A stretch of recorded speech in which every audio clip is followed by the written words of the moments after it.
Our friend Caroline briefed today, which was terrific, and so here we are. Thank you, everybody.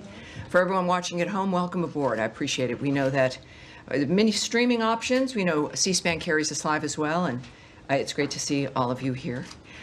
Do have a couple of announcements here right at the top. Today, the State Department notified Congress on our reorganization plan to build an America First State Department capable of meeting the challenges of the 21st century.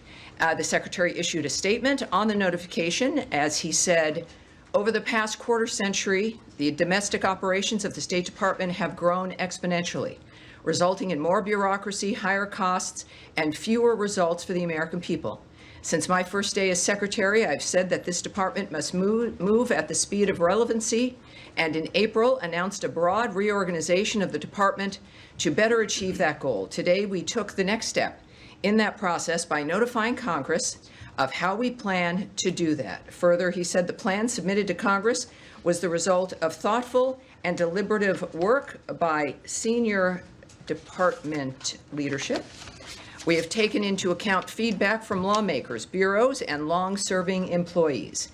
The reorganization plan will result in a more agile department, better equipped to promote America's interests and keep Americans safe across the world. In addition, over the last few days, Secretary Rubio has announced new visa policies that put America first.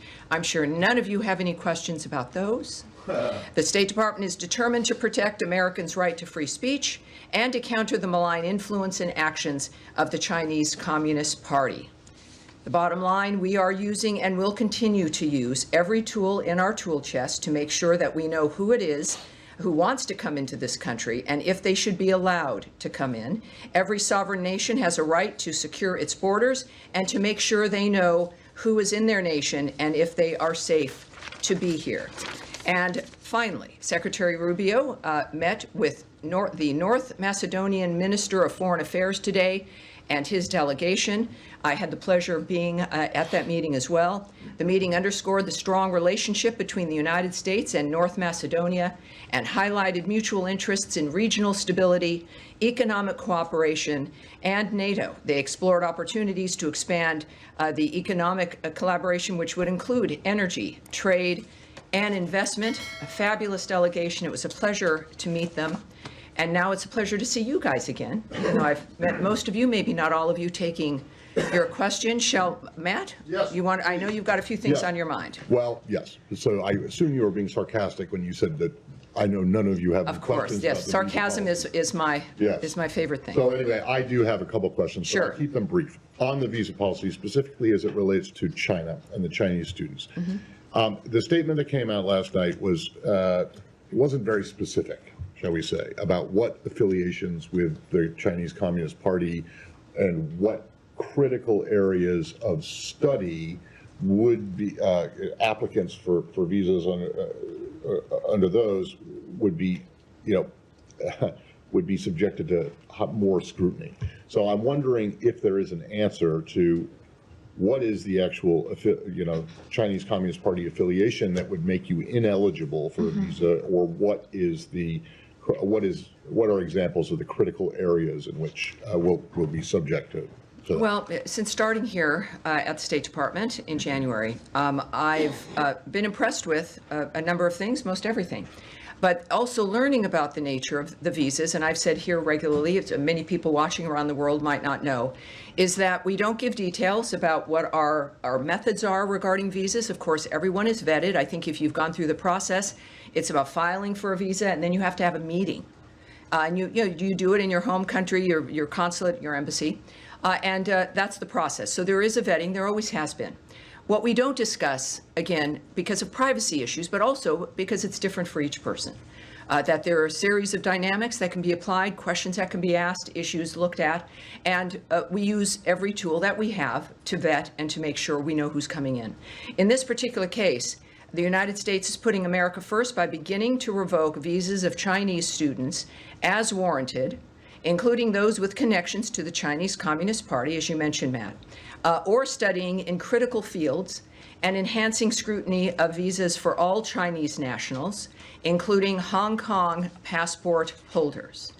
I will not be getting into the details, not only of what the details are regarding the scrutiny and the methods regarding the visa itself, but also when it comes to critical fields. I was rather pleased, having seen very often announcements that don't really give any information, and there's reasons for that, for national security, because there's negotiations, it's diplomatic, et cetera, or giving away the nature of how we choose to do things might give up our hand and make certain things less effective.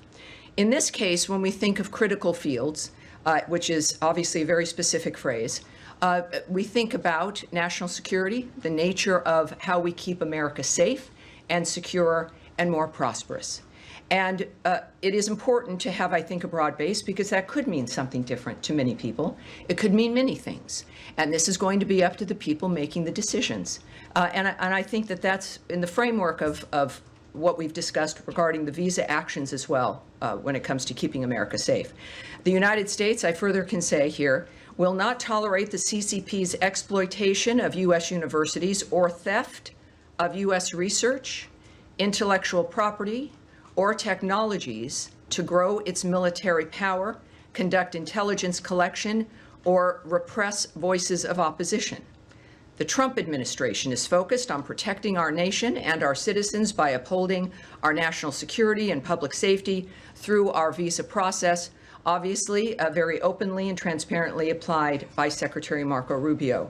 Every visa adjudication is a national security decision, every single one of them. Every prospective traveler to the United States undergoes interagency security vetting, prohibiting entry to the United States by those who might pose a threat to U.S. national security or public safety is key to protecting U.S. citizens at home. So what we've experienced this through these last several weeks. It is something that is at the heart and that really at the front line of protecting the country. And we're taking it seriously, and we're being open about the nature of what's happening in this particular instance. So could I just ask that last bit that you just said, which was not in the statement last night and is a little bit more specific about? About the nature of the theft of certain things. Yes, well, we again, and as reporters here all and curious people, you know the nature of what China has been doing about, with technology, right? Stealing information, intellectual property, U.S. research, copyrights, et cetera. This is not new or confusing, and this is one way that we certainly can try to mitigate that issue. Yes, Andrea Mitchell. One follow-up on that, and then I want to ask you about Hamas and Gaza and Israel. Certainly. Is there any reevaluation of TikTok and its vulnerabilities, as was defined by the previous administration as dangerous for national security reasons? Does the White House, does the administration have any reevaluation of TikTok in this context as you're cracking down on Chinese? I would say you'd have to send that question, ask that of the White House. What we do know, though, of course, is that we're serious about Chinese intervention here, if you will, and the nature of what's driving, of course, this new visa vetting dynamic. But for that specifically, I know the president has spoke on it. You'll need to ask the White House. And let me ask you about the Yes. possibility of a tentative acceptance by Israel of a ceasefire. Let me come back to you on that. I think many of you also have the visa questions, correct? Are we dealing, let's stick with visas, because there's many different issues at hand, not just this one regarding China. So Daphne. Issue as well? Yeah, we'll get to Gaza after that, yes. Thank you. There are hundreds of thousands of Chinese students currently in the U.S. What proportion does the State Department expect will face visa revocations? Oh, I can't answer that at all. I mean, one of the things we also, even if I was inclined to want to answer, is we're not going to speculate on where this would go. A lot of this clearly is, perhaps has not been done before, as we look at this dynamic and make a determination of exactly what's been happening in this country. A great deal of what President Trump has done and what Secretary Rubio is doing is beginning to look at certain things, whether it's foreign aid, the nature of visas, how people are getting here, what's happening at the universities, the things we've seen that we don't like that have emerged from them. But I certainly would not hazard to suggest that the numbers matter. What the story is here is that the issue of being serious about safety for the country matters, and we're going to look at that at every single front. So I think it's less about numbers and more about the fact that we're keeping America safe and taking the actions that we need to do that. At the tail end of Trump's first administration, the U.S. revoked visas for more than 1,000 Chinese students and researchers that were deemed security risks. Should we expect the actions that Secretary Rubio announced yesterday to exceed those first-term measures? You love the numbers. She loves the numbers. Daphne from Reuters. How many originally did you say Chinese students were here? The hundreds of thousands. Hundreds of thousands. And so you've provided a number of about 1,000, which I'm not quite sure how that number even would have been a number that you could rely on, because Consular Affairs does not provide numbers. We don't discuss visas that are issued, visas that are removed, things that are revoked. Those are numbers that are not shared, are not provided, and I would suggest using caution if someone has given you a number like that. I have no idea what the numbers will be. What I do know is that the people who are deemed to be a threat to the country or a problem now will be vetted again or looked at seriously, and Americans will be safer. That's the story here. And then just on the visa restriction policy announced yesterday over the censoring of Americans, can you provide any specific examples of what actions prompted the U.S. to institute this policy? And when might we expect any visa restrictions to be implemented? In a case like this, you're looking at a policy that is a reflection of what the Trump administration and the American people care about, which is the idea of Americans being censored. We experienced this through COVID, the nature of our ability to be able to speak our minds. And while I won't give you or can give you or would give you specifics about how this particular restriction would be approached, which is not done in a blanket way, right? That there's individuals who are flagged or who are seen as being a participant in some aspect of the censorship of Americans. What I can say is that all of what you see emanating from the Trump administration and the State Department is a reflection of the policy of this administration and what the American people want and expect when it comes to what their futures are going to hold. Again, on visas, Yes. hold on, please. Still on visas. Still on visas. One moment, I'll be back with you. Yes. One on the cable that went on Tuesday, it said they expected this expanded social media vetting guidance for visa applicants to go out in the coming days. Are you still tracking that timeline, and give us any Yes. guidance on what that is going to Yes, I look like? can't give you a specific timeline, but there will be more information. What I can say is that, in general, because that was an internal communication that was leaked, at the same time, we have confirmed that the details are accurate. Also, the Trump administration is focused on protecting our nation and our citizens by upholding the highest standards of national security and public safety through the visa process specifically.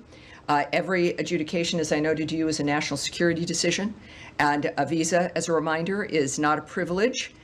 It's a privilege. It's not a right. It's not a birthright. It's not something that you're owed, no matter where you come from. Every prospective traveler to the United States undergoes interagency security vetting. And this is important with these conversations because it seems like only certain groups are facing vetting with visas. Every single person does. So I would say that, yes, you're going to get more information. And this is, as a result, not an interminable kind of end. There is an end point, and it should be rather quick as consulates and embassies make adjustments when it comes to how they handle Can we visas. expect the appointments to open back up immediately after that guidance goes out to posts? Well, one thing I can tell you, a few things I can say is people can still make their application, do their regular steps, but it's a two-step process, right? You apply, and then you have to get an appointment to meet with people, to talk with them.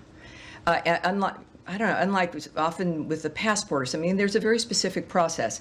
So right now, there might be some delay, and what I'm told to encourage people to do is to regularly check to see when those spaces open. So as opposed to, let me just say, I would not be recommending that if this was going to be weeks or months. So if you've applied for a visa and you want to, please do. Then if you're not getting an appointment, there's this online system. You continually recheck to see when those spots might open. I can't tell you immediately after some, indetermined moment of an action but I can tell you that it's something that would happen perhaps sooner than later. And then one more. On Harvard, my understanding is that you are now reviewing all of the visas of Harvard-affiliated visa holders, not just students. Can you confirm that? And why is this broader review taking place? Do you expect it to impact medical professionals, for example, professors at the university? I hesitate only because all of this is regarding visas and the nature of our mission and the approach that we take regarding who is being scrutinized and how we're going to approach. So we're going to put that off. I think we probably will have a bit more on that next week, perhaps, but we'll put that off now. But what I can say clearly with all of the news over the last 48 hours is that the visa process is a key component of keeping the country safe. It is not targeted at certain only specific individuals.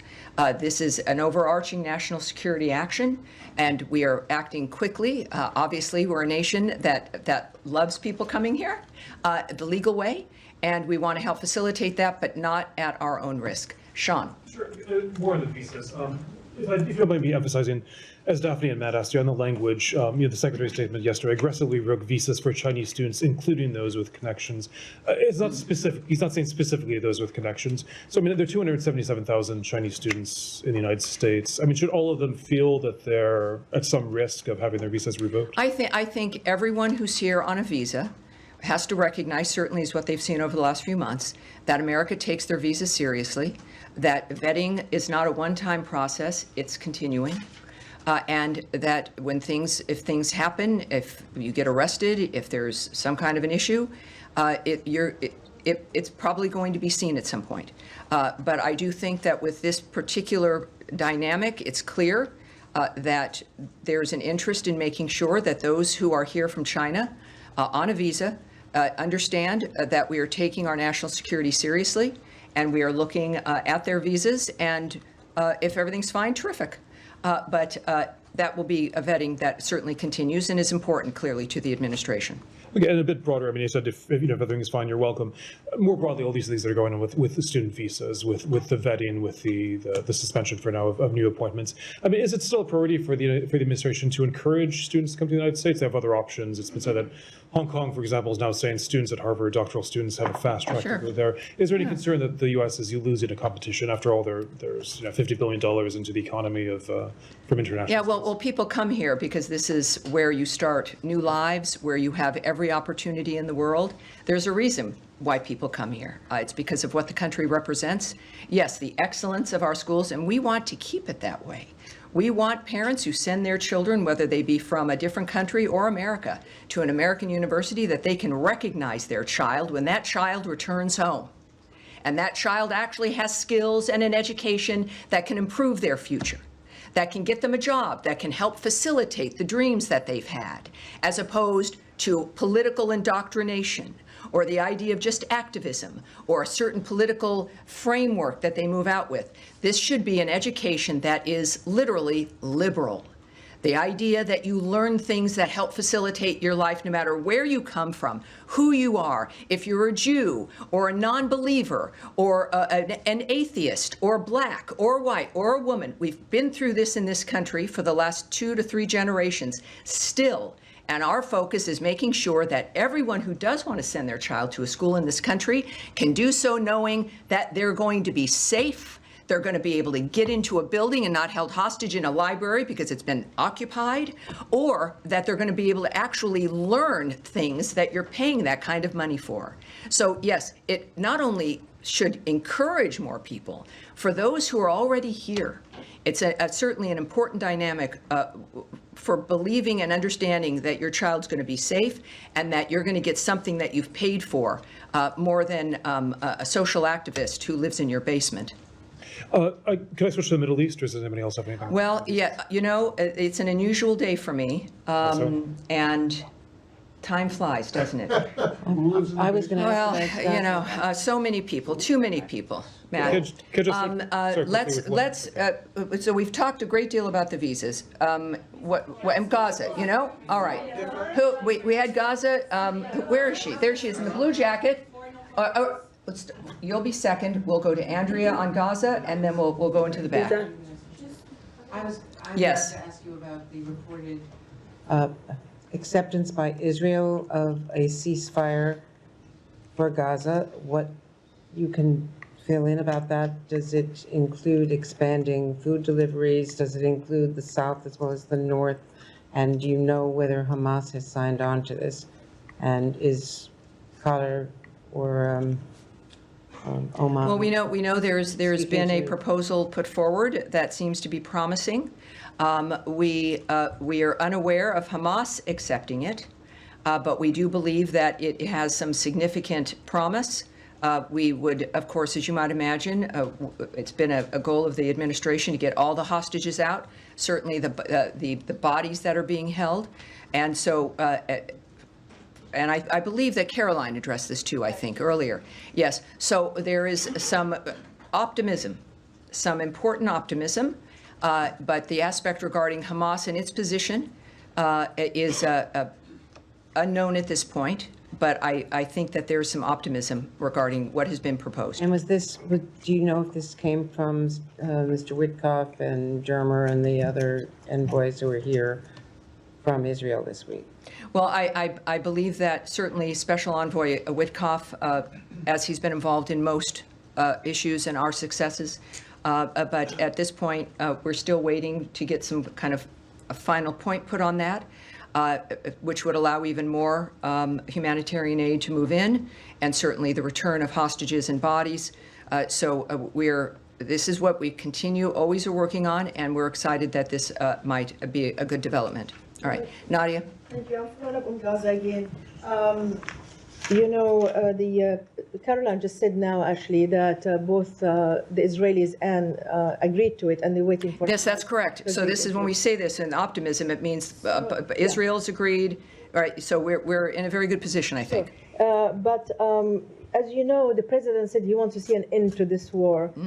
Is this any U.S. guarantee that actually they're going to discuss the end of the war after the 60-day ceasefire? Because every time they reach that stop, and the ceasefire collapse is because. Well, the ceasefires don't collapse. Ceasefires are ignored by Hamas, and they're broken by Hamas. They don't just collapse under their weight. Every moment, though, even without a ceasefire and without agreements like this, there's the constant effort to get this heinous situation to end, and not just for the moment, not for the 60 days or 6 months. That is the hallmark of President Trump's vision. And what the secretaries worked for, what our special envoys have worked for. Special Envoy Witkoff could be, just like President Trump, enjoying a very comfortable life somewhere else. But these are men and women who've made this kind of commitment. So I would say that obviously the end goal is an end. But ending the murders, the slaughter, the carnage, and getting people what they need is key. And that, of course, you can't. It's different, and I think Zelensky had noted this as well, right? I mean, you can't talk about peace as you're being shot at and killed. I mean, it's one thing has to be able to lead to the other. Otherwise, it just doesn't make sense. All right. Now, in the blue, I've skipped you off, and are you on this part? I want to go back to the visa. Visa. All right. Let's get one more question regarding Gaza and yes, in Middle East. Go ahead. Okay. Go ahead. Yes, you go ahead first. We won't go right back. We won't go to visas. We've spent a great deal of time on that. Go ahead. Me? Okay. Yeah, go ahead. I got a Gaza visa question rolled into one, so it's jackpot. The Mahmoud Khalil case, the federal district judge ruling yesterday that while he found that Khalil gave insufficient responses to allegations that he omitted key information from his application, the judge also ruled that Secretary Rubio's determination that Khalil's activities would have an adverse impact on American foreign policy were unconstitutionally vague. Does the secretary have a reaction to that, number one? And number two, does it change the position or the tactic going forward? Yeah, so again, let's just take that back for next week. I mean, I do want to get a direct response for you for that, but I literally have to go in a few minutes. And normally I would stay for as long as I could, but there's something I can't avoid. Okay. Yes. All right, we'll go to Russia, Ukraine. Yes? All right. Obviously, the secretary connected with his counterpart in Russia yesterday. In their call, did Mr. Lavrov give Secretary Rubio any indication of whether and when this peace memorandum that Russia promised would materialize? President Zelensky is saying nobody has seen it. And Secretary Rubio has said it's an important indicator of how serious Russia is about continuing negotiations. So I'm wondering if you have an update. Yes, again, we've said multiple times that we're going to judge Russia based not on what they say, but on what they do. And right now what's happening is not good, right? You've heard that from the president. What I can tell you is Secretary of State Marco Rubio, in fact, did speak with Russian Foreign Minister Lavrov. Secretary Rubio welcomed, as we all did, the exchange of 1,000 for 1,000 prisoners, which happened over the weekend. That was arranged, I believe, while we were in Istanbul, Turkey. The secretary reiterated President Trump's calls for constructive good faith dialogue with Ukraine as the only path forward ending the war.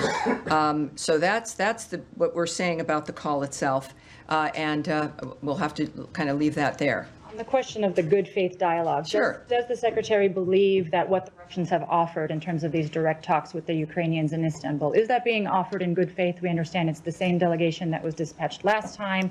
Is this actually going to move the ball forward, or is it a rehash? Right. Well, that's kind of, I think, at the heart of the current diplomatic dialogues and negotiations. And I won't characterize the Secretary's point of view or his approach. I think what he reiterated after this call, I think, speaks for itself, that he reiterated President Trump's calls for constructive good faith dialogue as the only way to end the war. So that was repeated in that call, and I think that speaks to the Secretary's position. All right, yes, sir, go ahead. May I just follow up on that? Can this good faith dialogue continue alongside military offensive? You've got to repeat that first part. This what? Can this good faith dialogue can this continue alongside military offensive? Well, obviously, we're going to find that out. Again, we're judging, and I think the president has judged Putin based on the nature of what was clearly extremely frustrating to him regarding the killing of civilians while talks are going on for a ceasefire. And that's a judgment that's going to come from the leaders of this country, the leaders, frankly, of the free world, of whether or not that's possible. And we're going to have to take that moment by moment in this case, I think. And are you guys involved into the second part of Istanbul talks? Are you part of it? I'm not going to go into that. I have nothing to preview for you on that. So yes, sir, go ahead. The president yesterday said that the deal with Iran could happen in the next couple of weeks. The Iranian foreign minister today on X said that media are speculating about an imminent agreement, but he's not sure we are there yet. Any reaction to what he said? Well, people are speculating because maybe somebody goes on radio and starts to speculate and starts to talk and starts to gossip. We don't do that. We've learned that discussing the details of something as sensitive as peace negotiations or a ceasefire does not help. It might be more interesting radio, but that's not how we're operating. It's not how serious agreements benefit. So I'm not going to comment on that. What I do know is that every report after our meetings is that it's that they've gone well and that progress has been made. Iran is at the table, and progress has been made based on the lines of President Trump, what his lines are, that there will never be a nuclear weapon, that there will not be enrichment. And we make progress every single meeting. And that, unfortunately, in our very strange short day, that is going to be it today. I know there's more, and of course, I'll see you soon, and you also know how to reach all of us. All right, thank you, everybody. That really is it. Thank you, appreciate it. Have a great day.